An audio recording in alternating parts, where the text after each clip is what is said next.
Well guys, तो लोकी का ये दूसरा एपिसोड भी बहुत ज़्यादा सस्पेंसफुल, बहुत ज़्यादा थ्रिलिंग और बहुत ही ज़्यादा कॉमिक टाइमिंग वाला था। और ये हमें आगे चल के बताता है कि एमसीयू की डायरेक्शन जो है इससे क्या कहाँ जा सकती है। यानी कि एपिसोड 2 ही है, लेकिन एमसीयू के लिए ये एपिसोड काफ़ी ज़्यादा इंपॉर्टेंट होने वाला है और आगे चल के और भी एपिसोड आने वाले इससे भी ज़्यादा इंटरेस्टिंग होंगे। सो गाइज, हम इस वीडियो में पूरा एपिसोड कवर करेंगे, लेकिन उससे पहले अगर आपने वीडियो को लाइक शेयर नहीं किया तो यार लाइक कर दो और साथ ही साथ चैनल को सब्सक्राइब कर दो। तो यार सबसे पहले लोकी के इस एपिसोड 2 में सीन शिफ्ट होता है सीधा ओसाका विस्कॉन्सिन 1985 की टाइमलाइन में, जहां पे टीवीए की फोर्सेस जो है वो एक फेस्टिवल में एंटर करती है और जहां पे वो एक और टाइम वेरिएंट को जो कि सीक्रेट टाइमलाइन को तोड़कर भागा होता है उसे ढूंढने के लिए जाती है। और यहां पे हंटर्स के साथ उनका मिनटमैन यानी कि C-20 जो है वो टेंट में जाते हैं और टेंट में जाते ही वही मास्क्ड मैन जो है C-20 को इन्फ्लुएंस कर देता है और बाकी जो है हंटर्स को वो एक तरीके से मार देता है। और यहाँ पे यही नहीं बल्कि यहाँ पे ये मास्क्ड मैन या फिर इविल लोकी जो है वो यहाँ पे क्या करता है, टीवीए की टेक्नोलॉजी या फिर टीवीए के जो रीसेट चार्जेस होते हैं जिससे जो है टाइमलाइन को रेस्टोर किया जाता है। जैसे लोकी जब आया था धरती पे तब वहाँ पे वो रीसेट चार्ज लगा दिया गया था और जो भी टाइमलाइन या ऑल्टरनेट टाइमलाइन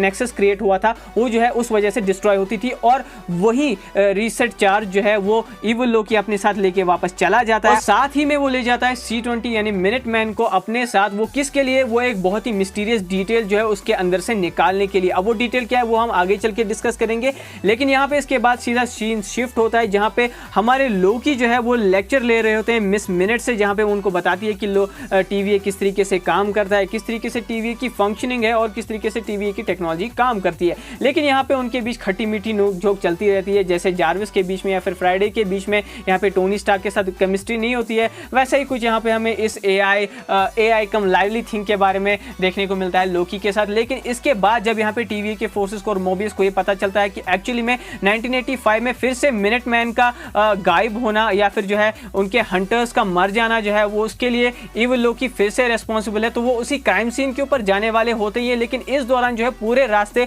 लोकी एक ही बात से परेशान करते हैं यहाँ पे मोबियस को और टीवीए के फोर्सेस को कि क्या अगर मैं तुम्हें इस इविल लोकी को ढूंढने में मदद करूंगा तो क्या मुझे जो है छूट मिल सकती है, क्या तुम लोग मुझे जो है वो मार तो नहीं दोगे इसके बाद। जिसके ऊपर मोबियस का यही रिएक्शन होता है तो कि तुम इतना क्यूरियस क्यों हो। और साथ ही साथ में लोकी ये भी कहते हैं बार बार पूरे एपिसोड में लोकी एक चीज के ऊपर सबसे ज्यादा फोकस हमें जो है करते हुए नजर आए, वो है टाइम कीपर्स के ऊपर कि वो टाइम कीपर से मिलना चाहते हैं। तो उसके ऊपर मोबियस कहते हैं कि तुम्हारा शायद अल्टीमेटली मकसद ये तो नहीं है कि यार तुम जो है लोग के उनसे मिलकर जो है उन्हें अपने वश में करके जो है उनको मार के जो है टीवीए का कंट्रोल अपने हाथ में लेना चाहते हो, तो ऐसा ख्याल जो अपने दिमाग से निकाल दो। लेकिन यहाँ पे विस्कॉन्सिन में 1985 में जाने के बाद जब उन्हें पता चलता है कि यहाँ पे खाली उनने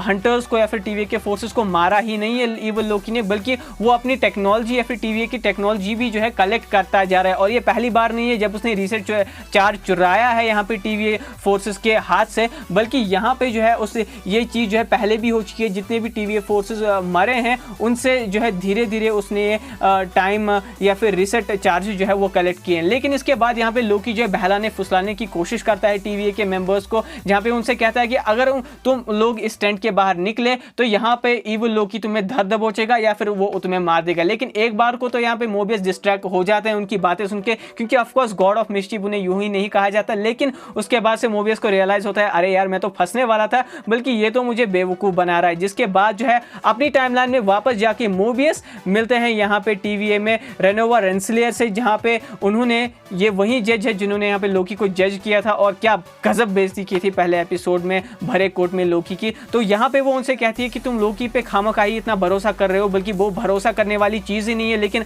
आखिर है तो वो लोकी ही ना। और उस इविल लोकी में और इस वेरिएंट वाले लोकी में जो कि हमारे पास है इसमें कुछ ज़्यादा फर्क नहीं है, बल्कि तुम खुद से ही इन्वेस्टिगेशन करके उस इविल लोकी को ढूंढो। लेकिन यहाँ पे क्या होता है कि रेनोवा रेंसलियर एक बहुत ही स्ट्रेंज चीज़ पॉइंट आउट करती है कि जो टाइम कीपर्स है वो क्लोजली जो है वो मॉनिटर कर रहे हैं इस वक्त की जो भी चीज़ें हो रही है, और वो बहुत ही ज़्यादा क्लोजली इस चीज़ को भी वॉच कर रहे हैं कि जल्द से जल्द जो है इस इविल लोकी वाले वेरिएंट को पकड़ा जाए। अब क्या यहाँ पे कोई बड़ी मिस्ट्री है टाइम कीपर्स के रिगार्डिंग, क्या उन्होंने कोई ऐसा झोल किया है जिसके बारे में यहाँ पे जो है इविल लोकी को मालूम है, तो ये तो हमें आगे आने वाले एपिसोड्स में ही पता चलेगा। लेकिन यहाँ पे जो है इसके बाद रेनोवा रेंसलियर से मुलाकात करने के बाद जब उनके बातचीत खत्म होती है तब यहाँ पे लोकी के साथ मिलकर जो है मोबियस कहता है कि हमें इस गुत्थी को या फिर इस मिस्टीरियस थिंग को जो है बहुत ही जल्दी से सुलझाना होगा, जिसके बाद उन्हें कुछ काम दिया जाता है और यहाँ पे फाइल्स के थ्रू जो केस फाइल्स उन्हें दी जाती है स्टडी करने के लिए इस इविल लोकी के ऊपर, तो वो जो है एक और TVA के मेंबर से जो कि वहाँ पे एज एन एम्प्लॉय काम कर रहा होता है, तो उनसे एक बुक मांगते हैं। बिल्कुल वोंग वाली फीलिंग हमें आई कि किस तरीके से डॉक्टर स्ट्रेंज जब पहली बार कमरताज में जाते हैं स्पेल सीखने के लिए, तो जब वो वोंग से बुक मांगते तो वो उन्हें देते नहीं है, और जो कोई भी बुक जो है वो उनसे पूछते हैं तो यहाँ पे कहते हैं कि यार ये तुम नहीं लिख सकते। बिल्कुल वैसा ही TVA का एम्प्लॉय जो है या फिर वो एम्प्लॉय जो है वो देती नहीं है यहाँ पे बुक लोकी को, बल्कि कहती है कि यार तुम तो ये बुक पढ़ो, जो कि लोकी की अपनी फाइल्स ही होती है, जिसमें थॉर रैग्नारोक के बारे में एक ज़बरदस्त डिटेल जो है वो पॉइंट आउट करते हैं पढ़ते पढ़ते लोकी की, यानी कि जो इविल लोकी है वो और कहीं नहीं छुप रहा या फिर और कहीं नहीं जा रहा डिस्ट्रक्शन या फिर TVA के फोर्सेस को मारने के बाद, बल्कि वो उन टाइमलाइंस में जा रहा है जो कि इवेंचुअली बहुत ही जल्द डिस्ट्रॉय होने वाली है। और क्योंकि वो डिस्ट्रॉय होने वाली है इसी वजह से जो है TVA उसे किसी भी तरीके से ट्रैक नहीं कर पा रहा है या फिर उनके लिए मुश्किल हो रहा है पकड़ना। इसके बाद वो मोबियस से कहते हैं कि देखो ऐसा है कि तुम्हारे फोर्सेस को मारने के बाद जो है वो डिस्ट्रॉय होने वाली टाइमलाइंस में ये बंदा जो है छुप के जा रहा है और तुम लोग इसीलिए उसे ट्रैक नहीं कर पा रहे हो, जिसका एग्जाम्पल वो यहाँ पे देते हैं मोबियस को उनका खाना, उनका लंच खराब करके, जिसमें वो भर भर के मिर्ची भर भर के नमक डाल देते हैं और फिर जो है कैसी का जूस भी उसमें डाल देते हैं, जो कि बहुत ही ज़बरदस्त फनी सीन था। और इसके बाद हमें ये देखने को मिलता है वो जाते हैं 79 AD में, जहाँ पे पोम्पियो इटली में जो है वोल्केनो जो इरप्ट होने वाला होता है, और इस चीज़ को डिटरमाइन करने के लिए कि यहाँ पे जो टाइमलाइन डिस्ट्रॉय होने वाली होती है वहाँ पे वेरिएंस एनर्जी या फिर वेरिएंस डिस्टर्बेंस जो है वो TVA के कंप्यूटर्स पे या फिर TVA के टेक्नोलॉजी के सिस्टम्स पे डिटेक्ट नहीं होता है, और इसीलिए उन टाइमलाइंस में छुपता हुआ जा रहा है TVA के फोर्सेस को मारने के बाद। ये जब बात प्रूव हो जाती है, जब लोकी चले जाते हैं उस टाइमलाइन में, यानी कि प्रूव कर देते हैं एक तरीके से मोबियस को कि वो बिल्कुल सही है, क्योंकि वहाँ पे कोई भी वेरिएंस एनर्जी डिटेक्ट अल्टीमेटली नहीं होती है। जिसके बाद यहाँ पे हमें लोकी जो है वापस से TVA में मोबियस के साथ नजर आते हैं बातचीत करते हुए, जहाँ पे वो बात करते हैं टाइमलाइन के फ्लो को मेंटेन करने के बारे में। फिर से TVA का टॉपिक और यहाँ पे टाइम कीपर्स का टॉपिक जो है उठाते हैं लोकी की, वो उनसे एक बार मिलना चाहते हैं, किस तरीके से वो उन्हें कन्विंस करना चाहते हैं या फिर जो है वो किस तरीके से डिसइंटीग्रेट नहीं होना चाहते हैं। और अल्टीमेटली वो मोबियस से पूछते हैं कि यार तुम्हें नहीं लगता कि तुम्हें भी लाइफ को एंजॉय करना चाहिए, क्या तुमने अपनी पूरी जिंदगी ऐसे ही गुजारी है, और क्या तुम एक बार वो उनसे कहते हैं कि तुम्हारी टेबल पे मैंने एक डेस्क पे मैंने एक मैगजीन वाली फोटो देखी जहाँ पे जेट स्की की फोटो थी, तो क्या तुम्हें मन नहीं किया कभी कि मैं भी जो है अर्थ पे वो या फिर किसी टाइमलाइन में जो है जेट स्की चलाऊं। तो यहाँ पे मोबियस कहते हैं कि यही तो हमारा काम है। हाँ, जब भी मैं उस चीज़ को देखता हूँ, उस मैगजीन को देखा हूँ कि लोगों को हमारे बारे में पता नहीं चलना चाहिए, लेकिन हमें टाइम के फ्लो को मेंटेन करना है।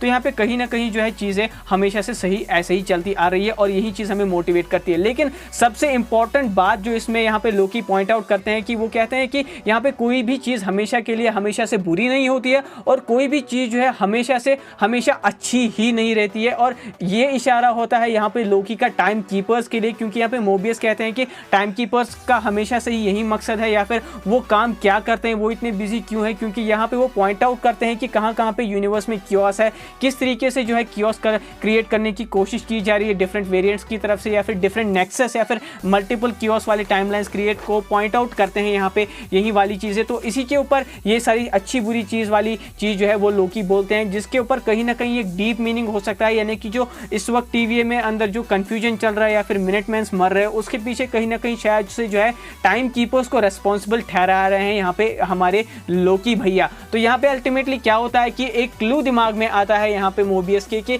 जो जिस चर्च में वो मिले थे एपिसोड 1 में एक छोटी सी बच्ची से जिनके हाथ में कैंडी होती है, और वो टाइमलाइन वो किस टाइमलाइन से वो कैंडी बिलोंग करती है, वो 2047 से लेकर 2051 के बीच में बिलोंग करती है, जिसके सिग्नेचर्स को TVA के फोर्सेस ने डिटेक्ट किया था कि ये ये टाइमलाइन वाली कैंडी है, यानी कि 2051 वाली ये कैंडी जो है टाइमलाइन में प्रेजेंट है। और अल्टीमेटली वो टाइमलाइन जो है डिस्ट्रॉय होने वाली है और यहाँ पे TVA को और मोबियस को ये शक होता है कि यहाँ पे हमारा इविल लोकी हमें मिल सकता है, जिसके ऊपर यहाँ पे रेंसलेयर से बातचीत करते हैं और वो फिर से कहती है कि तुम्हें लोकी के ऊपर भरोसा नहीं करना चाहिए। जिसके बाद जो है B15 हंटर और कुछ और हंटर्स और मिनटमैन्स के साथ मिलकर जो है यहाँ पे मोबियस लोकी के साथ मिलकर जाते हैं 2051 की टाइमलाइन में, जहाँ पे वो रॉकस्कार्ट सुपर स्टोर में जाते हैं या फिर सुपर मार्केट में जाते हैं, जहाँ पे छुपे हुए होते हैं हमारे इवल मिस्टीरियस मास्क्ड मैन लोकी, जहाँ पे वो डिफरेंट रीसेट चार्जेस को उन्होंने डिफरेंट शेल्फ्स पे जो है वो कनेक्ट किया हुआ होता है। अब वो किस लिए कनेक्ट किया हुआ होता है वो हमें पता नहीं है, लेकिन यहाँ पे हमें ये भी पता चलता है C20 जो है वो अभी तक जिंदा है, को किडनैप किया गया था इविल लोकी की तरफ से, और उन्होंने एक बहुत ही बड़ी चीज जो है उगलवाई है उनके मुंह से। अब वो क्या है, क्योंकि जब यहाँ पे स्प्लिट होते हैं कि B15 हंटर जो कि लोकी के साथ जाती है अलग सुपरमार्केट वाले सेक्शन में, और यहाँ पे जो है ढूंढने के लिए जाते हैं इविल लोकी को, दूसरी तरफ मोबियस और TVA के फोर्सेस। तो यहाँ पे इवेंचुअली उन्हें ये पता चलता है काफी ज्यादा ढूंढने के बाद सबसे पहले TVA के फोर्सेस को कि C20 जिंदा है, और यहाँ पे C20 कुछ आपस में बड़बड़ा रही होती है कि ये सच है, ये सच है, सच है। क्या सच है कि उन्होंने यहाँ पे टाइम कीपर्स कहाँ है और किस तरीके से उन तक पहुंचा जा सकता है, ये चीज जो है वो उसने इविल लोकी को बता दी है। और यहाँ पे दूसरी तरफ से जो है इविल लोकी भेष बदल के लोगों को पोजेस कर करके जो है वो यहाँ पे सामने आ रहा होता है हमारे लोकी के सामने, और यहाँ पे उन्हें कन्फ्रंट कर रहा होता है, यानी कि एक तरीके से उन्हें जो है उलझा के रख रहा होता है ताकि वो सही से कनेक्ट कर पाए उन सारे रीसेट चार्जेस को। अब वो रीसेट चार्जेस वो कैसे इतने सारे कनेक्ट करते हैं अकेले होकर, क्योंकि उन्होंने बहुत सारे लोगों को अपने वश में किया हुआ होता है, और जब वो फाइनली रीसेट चार्ज जो है आपस में कनेक्ट हो जाते हैं तो वो रीसेट चार्ज जो है डिफरेंट टाइमलाइंस में एक साथ एक ही टाइम पे जो है यहाँ पे ट्रिगर करके उन्हें डाल देता है मिस्टीरियस लोकी यहाँ पे डिफरेंट टाइमलाइंस में। और यहीं पे रिवील होता है कि ये लोकी कोई और नहीं बल्कि ये इवल लोकी लेडी लोकी है, जो कि यहाँ पे कन्फ्रंट कर रही थी भेष बदल के अभी तक लोकी को। और साथ ही में हमें ये चीज़ भी पता चलती है कि ये जो रीसेट चार्जेस डिफरेंट टाइमलाइंस में गए हैं ना, इसकी वजह से जो है यहाँ पे बहुत सारे नेक्सस या फिर alternate branches of reality create हो चुकी है। और क्योंकि हमें पता है कि एक सर्टेन पॉइंट ऑफ टाइम के बाद अगर यहाँ पे कंट्रोल नहीं कर पाती है यहाँ पे TVA की फोर्सेस उस ब्रांच या फिर नॉर्मल टाइमलाइन को, तो यहाँ पे जो है टाइमलाइंस में क्रिएट या फिर मल्टीवर्सल टाइमलाइंस क्रिएट होने का चांस होता है। और जब यहाँ पे लोकी से तगड़ी फाइट करने के बाद लेडी लोकी जो इन सारे रीसेट चार्जेस को जो है डिफरेंट टाइमलाइंस में भेजने के बाद जब वो भागने वाली होती है, तब वो यहाँ पे कुछ ना कुछ ऐसा करती है, शायद लोकी उनके साथ है या फिर वो साथ नहीं है, वो उनके साथ जो है उसी टाइमलाइन के थ्रू, उसी टेलीपोर्टेशन डोर के थ्रू जो है वो लेडी लोकी के पीछे पीछे चले जाते हैं, जिसके बाद से जो है यहाँ पे TVA के फोर्सेस और मोबियस वहीं पे खड़े देखते रह जाते हैं। और यहाँ पे वहीं दूसरी तरफ TVA में भी काफी ज्यादा कंफ्यूजन पैदा हो जाता है ये ब्रांचेस क्रिएट होने से, यानी कि अल्टरनेट ब्रांच क्रिएट होने से, जिसके बाद रेनोवर एंड स्टीलर और बाकी TVA की फोर्सेस इस टाइमलाइन में मूव करने की कोशिश करेंगे इन सारे कंफ्यूजन को रोकने के लिए। कह सकते हैं कि मार्वल ने हमें अगले एपिसोड के लिए और भी ज्यादा एक्साइटेड कर दिया है। सो गाइस, अगर आपने लोकी का एपिसोड 2 देखा तो कैसा लगा आपको, क्या आपको ये एक्सप्लेनेशन पसंद आई, मुझे कमेंट सेक्शन में जरूर बताइएगा। अगर आपको ये वीडियो पसंद आया तो पता है ना क्या करना है, लाइक शेयर सब्सक्राइब, और मैं मिलता हूँ अब आपसे नेक्स्ट वीडियो में। Till then take care.